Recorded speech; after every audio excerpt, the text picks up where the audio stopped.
En las calles calientes de Bayamón, Carolina y Río Piedras, durante los años 90 y principios de los 2000, había un nombre que nadie pronunciaba completo si no quería problemas. Lo decían bajito, como quien invoca un demonio. El monstruo. Germán Ramírez Rodríguez, un tipo flaco, de ojos claros y sonrisa fácil cuando quería, pero que en cuestión de segundos se convertía en pesadilla. Mataba por respeto, por un cruce de miradas, por un «tú me miraste mal». En menos de una década, dejó más de 40 cuerpos confirmados en el pavimento y decenas que nunca aparecieron en las estadísticas. Esta es la historia del asesino en serie más sanguinario.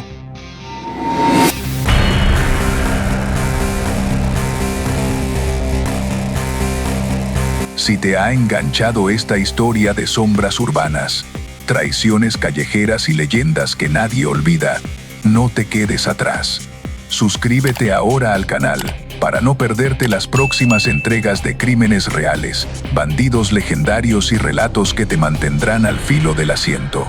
Haz clic en suscribir y activa la campanita para ser el primero en enterarte de lo que acecha en las calles, que ha parido el género urbano puertorriqueño. Puerto Rico siempre ha tenido su lado oscuro, pero lo que pasó entre 1995 y 2004 fue otra cosa. Mientras Daddy Yankee grababa Gasolina y los caseríos vibraban con los primeros dembow, en la calle se libraba una guerra silenciosa que no salía en los periódicos todos los días. Los puntos de droga se multiplicaban como hongos después de la lluvia, y con ellos llegaron los matadores por encargo. Germán no era un capo, no manejaba kilos ni tenía flota de carros blindados. Era el brazo armado que los capos llamaban cuando necesitaban que alguien desapareciera para siempre, y rápido. Nació el 12 de marzo de 1975 en el residencial Los Dominicos de Bayamón, en medio de la pobreza más cruda. Casa de bloque, piso de cemento, mamá limpiando casas ajenas y papá ausente desde que Germán tenía 5 años. Desde chamaco ya era diferente. A los 9 apuñaló a otro niño en la escuela por quitarle un dulce. A los 12 ya cargaba un 38 que le había regalado un vecino para que se defendiera. A los 15 cometió su primer asesinato. Un dealer que le debía $100 a su hermano mayor. Lo citó detrás del colmado, le metió 5 tiros en la cara y se fue caminando como si nada. Nadie lo delató. Así empezó la leyenda. Germán no era grande ni musculoso, medía apenas 1,70 m, pesaba 65 kilos mojado, pero tenía algo que helaba la sangre, la mirada muerta. Dicen quienes lo conocieron que cuando te apuntaba, sus ojos se quedaban vacíos, como si el alma se le hubiera ido hace rato. Vestía siempre jean roto, camiseta blanca, Nike Air Force One, impecables, y una cadena de oro con un crucifijo que nunca se quitaba. En la calle lo respetaban porque no hablaba mucho, pero cuando hablaba, era para sentenciar. Su especialidad eran los trabajos limpios. Llegaba en una motora Yamaha DT robada, casco negro con visor oscuro. Se bajaba, caminaba tranquilo hasta la víctima. Sacaba la pistola con silenciador casero hecho de botella plástica y aceite de motor y descargaba. 2 en el pecho, 1 en la cabeza. Luego se montaba y desaparecía entre los callejones. La policía lo bautizó el fantasma en los reportes internos porque nunca dejaba casquillos. Los recogía uno por uno. Entre 1998 y 2001, se le atribuyen por lo menos 28 asesinatos directos en Bayamón y Carolina. La mayoría fueron ajustes de cuentas entre combos rivales. Los Nietas contra los Insectos, los Dominicos contra Villa España, los Topos del Ocho contra Trujillo Alto. Pero Germán no discriminaba. También mataba por encargo personal. Un marido celoso, un socio que se quedó con droga, un cantante de reggaetón que le faltó el respeto a su hermana. Cualquiera podía contratarlo por $5 o $10,000. Y siempre cobraba la mitad por adelantado. Una de sus víctimas más recordadas fue El Gato en el 2000, un punto de heroína pesado en los jeeps de Santurce. Germán entró al colmado a plena luz del día, con una gorra de los Yankees tapándole media cara. Pidió un Malta India fría, pagó, y cuando el gato se agachó a sacar el cambio del cajón, le metió 4 tiros por la nuca. La dependiente se quedó paralizada. Germán la miró fijo y le dijo: «Tú no viste nada, mami», y se fue. Ese video de las cámaras de seguridad dio la vuelta a toda la isla, pero no todo era trabajo. Germán también mataba por placer. En el 2002 secuestró a 2 menores de un combo rival en el caserío Nemesio R. Canales. Los llevó al monte de Bayamón. Los torturó durante horas con machete y tenaza. Grabó todo en una cámara G8 y después quemó los cuerpos con gasolina. La cinta nunca apareció, pero los rumores corrieron como pólvora. Desde ese día, lo empezaron a llamar el monstruo en serio. La policía sabía quién era, pero no podían tocarlo. Tenía protección alta. Se decía que varios agentes de la división de Bayamón comían en su mano. Cuando lo buscaban, siempre aparecía una coartada. Estaba en una actividad del barrio, estaba en casa de la abuela, estaba en la iglesia. Sí, a veces iba a misa los domingos con su madre. En 1999, lo arrestaron con un arma ilegal y 2 onzas de cocaína. Estuvo 48 horas detenido y salió libre porque los testigos se arrepintieron. En el 2003, la cosa se le salió de control. Mató al hermano menor de un teniente de la policía en un punto de Toa Baja por una discusión de tránsito. Ahí se acabó la protección. El comandante de la zona juró que lo iba a enterrar vivo o muerto. Empezó la cacería de verdad. Durante meses lo buscaron día y noche. Allanaron casas de familiares, tumbaron puntos, ofrecieron recompensa de $50,000. Germán se escondió en el campo de su tía en Naranjito, después en una cueva en el bosque de Vega Alta, después en un apartamento en Levittown con identidad falsa.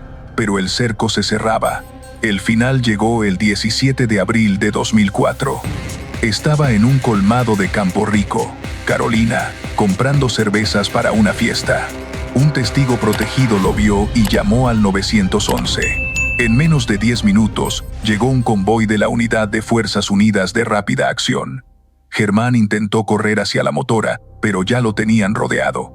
Dicen que sacó la pistola, que gritó: «No me van a coger vivo», que disparó primero. Lo cierto es que recibió más de 80 impactos. Murió ahí mismo, tirado en el piso entre latas de medalla aplastadas y sangre. Tenía 29 años. Con su muerte terminó una de las etapas más violentas del bajo mundo puertorriqueño. Los caseríos respiraron por un rato, los puntos bajaron la guardia, pero la calle nunca olvida. Hoy, 20 años después, todavía hay tatuajes con su cara, canciones de trap que lo mencionan, y en los muros de Bayamón aparece de vez en cuando pintado: GERR, el monstruo leyenda. Porque en el género urbano no solo hay perreo y luces de discoteca, también hay oscuridad pura, y Germán Ramírez Rodríguez fue su demonio favorito. Después de muerto, el mito creció más que en vida. En los caseríos empezaron a circular historias que parecían sacadas de película de terror boricua, que su espíritu ronda los puntos de droga a medianoche en una motora negra sin placa, que si dice su nombre 3 veces frente a un espejo en Campo Rico, aparece, que los que hablaron mal de él después de muerto amanecieron con la lengua cortada. Pura leyenda urbana, claro, o eso dicen. Lo que sí es cierto es que Germán dejó huellas imborrables en la cultura del género. Cantantes como Ñengo Flow, Anuel AA y hasta Benito en sus inicios han mencionado el monstruo en letras. Frases como «tengo el monstruo adentro» o «no me mires que te hago como el monstruo» se volvieron comunes. Su cara está en camisetas, en stickers de WhatsApp, en murales gigantes en el residencial Los Dominicos donde nació. La policía cerró el caso como abatido en intercambio de disparos. Nunca se investigó a fondo quiénes lo protegían desde adentro. Su expediente tiene más de 1000 páginas, pero muchas están tachadas con negro. Las madres de sus víctimas todavía van todos los años al cementerio municipal de Bayamón a escupir en su tumba vacía, porque el cuerpo nunca fue reclamado. Germán no dejó hijos reconocidos, no dejó carta, No dejó explicación, solo dejó miedo, sangre y una pregunta que nadie ha podido contestar del todo. ¿Cómo un chamaco flaco de un caserío se convirtió en el peor asesino serial que ha tenido Puerto Rico en el siglo XXI? Tal vez la respuesta está en las calles mismas, en la pobreza que te empuja, en la falta de opciones, en el o te come la calle o la comes tú. Germán eligió comérsela entera y se atragantó. Hoy su nombre sigue vivo, no como héroe, no como ejemplo a seguir, sino como advertencia, como recordatorio de que en el género urbano también hay monstruos de verdad, y que a veces los peores no vienen de películas, vienen del lado. Después de que el cuerpo de Germán quedara tendido en aquel colmado de Campo Rico, la calle no se quedó callada. Empezó a hablar en voz baja, como siempre hace cuando muere alguien que marcó territorio. Lo que vino después no fue duelo, fue mitificación pura y dura. En menos de una semana, aparecieron los primeros murales. Uno gigantesco en la entrada del residencial Los Dominicos, su cara con ojos claros, la gorra de los Yankees ladeada y la frase «Real hasta la muerte» que años después haría famosa a otra generación. Los chamacos que ni lo conocieron empezaron a tatuarse monstruo en el cuello, en las manos, en el pecho encima del corazón. En los puntos de droga, se volvió casi obligatorio mencionar su nombre antes de cerrar un trato grande, como si invocarlo trajera suerte o evitara que te pasara lo mismo que a sus víctimas. El género urbano, que en 2004 todavía era reggaetón crudo de caserío, encontró en él la materia prima perfecta. Los primeros en nombrarlo fueron los Under, Castrofobia, OG Black, Ranking Stone. Luego llegaron los que explotaron internacionalmente. Ñengo Flow soltó en la prisión: «Yo soy el monstruo que ellos temían, el que mataba por un mirar feo». Anuel en China tira la línea: «Tengo un demonio adentro como el monstruo de Bayamón». Hasta Bad Bunny, que creció oyendo esas historias, lo menciona en Yonaguni de forma velada. El monstruo se convirtió en el fantasma oficial del trap boricua.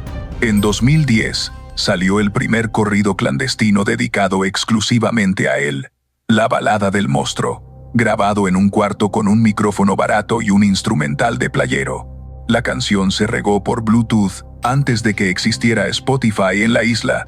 Todavía hoy hay versiones en YouTube con millones de visitas y comentarios de gente que jura que la primera vez que la escucharon se les apagó la luz sola.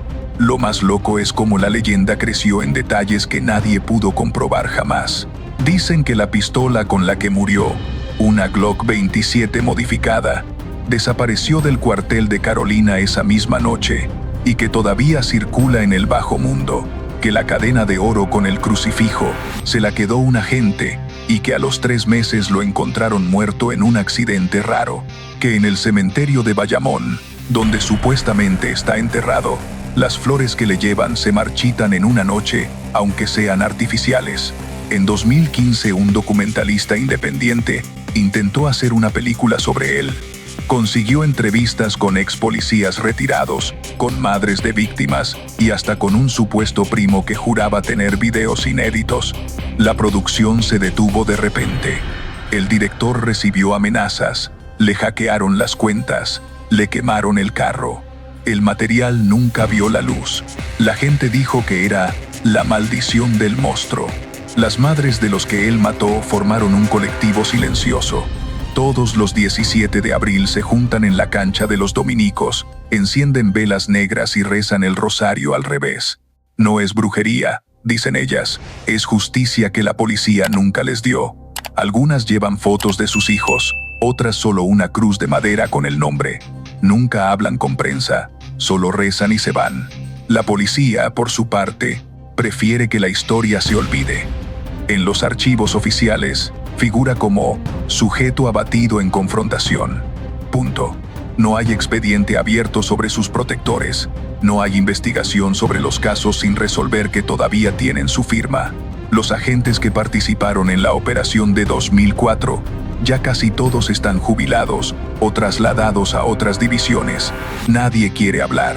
Y mientras tanto, en los caseríos nuevos, los niños que nacieron después del 2004 preguntan quién es ese tipo de los murales. Los más viejos responden bajito: ese era el diablo con cara de ángel. No preguntes mucho. Y así sigue el ciclo. 20 años después, Germán Ramírez Rodríguez no tiene tumba conocida, no tiene placa, no tiene homenaje oficial, pero tiene algo que muy pocos logran. Sigue vivo en cada verso oscuro del género, en cada mirada de respeto cuando alguien menciona su nombre, en cada silencio incómodo cuando se habla de los tiempos en que la calle mandaba más que la ley. Porque en el fondo, el monstruo no era un loco suelto, era el espejo más crudo de lo que pasa cuando un sistema abandona a sus hijos desde la cuna. Y ese espejo todavía está ahí, colgado en cada caserío, reflejando lo que nadie quiere ver. La calle no olvida, la calle no perdona, y la calle, a veces, convierte a sus peores demonios en leyendas eternas. 20 años han pasado desde aquel 17 de abril de 2004, y, sin embargo, la sombra de Germán Ramírez Rodríguez no se ha ido, se ha transformado. Ya no es solo el hombre que apretaba el gatillo sin pestañear. Ahora es un símbolo, un código, una advertencia que la propia calle se repite a sí misma cada vez que alguien joven empieza a creerse invencible. Lo que queda después de él no es nostalgia ni admiración ciega, aunque ambas existen en ciertos corrillos. Lo que queda es una pregunta incómoda que Puerto Rico aún no ha querido contestar con honestidad. ¿Cómo es posible que un solo individuo, sin estructura de cartel, sin millones, ni ejército privado, haya podido generar tanto terror durante casi una década sin que el Estado lograra detenerlo a tiempo? Porque el monstruo no cayó por una investigación brillante ni por inteligencia policial impecable. Cayó porque cometió el error que cometen todos los que se sienten dioses. Tocó a alguien que tenía un apellido conectado dentro de la uniformada. Hasta ese momento era intocable, no porque fuera más listo que todos, sino porque formaba parte de un ecosistema donde la impunidad tenía precio y se pagaba en silencio. Y ese ecosistema no desapareció con su muerte. Hoy los puntos de droga son más sofisticados, las armas son automáticas, los kilos llegan por dron y los matadores cobran en criptomoneda. Pero la lógica es la misma. Si no formas parte del engranaje que mantiene la paz podrida, te convierten en ejemplo. El monstruo fue el ejemplo más extremo de una época en que la violencia no necesitaba justificación ideológica ni política. Bastaba con que alguien faltara el respeto. Lo más doloroso es ver cómo esa lógica se ha normalizado. En 2025 todavía hay barrios donde un cruce de palabras en una discoteca termina en balacera. Todavía hay madres que entierran a sus hijos de 17 años por mirar mal. Todavía hay menores reclutados con la promesa de un par de miles y una moto, exactamente igual que reclutaban a Germán cuando tenía 15. La cadena no se rompió, solo cambió de eslabones. El género urbano, que podría haber sido la válvula de escape, terminó absorbiendo el veneno y regurgitándolo en letras. Hoy los niños de primaria cantan: tengo un demonio adentro, sin saber que ese demonio tuvo nombre, apellido y una Glock 27 que escupía fuego en Campo Rico. La romantización del pistolero se volvió estética, filtro de Instagram, frase para la bio de TikTok.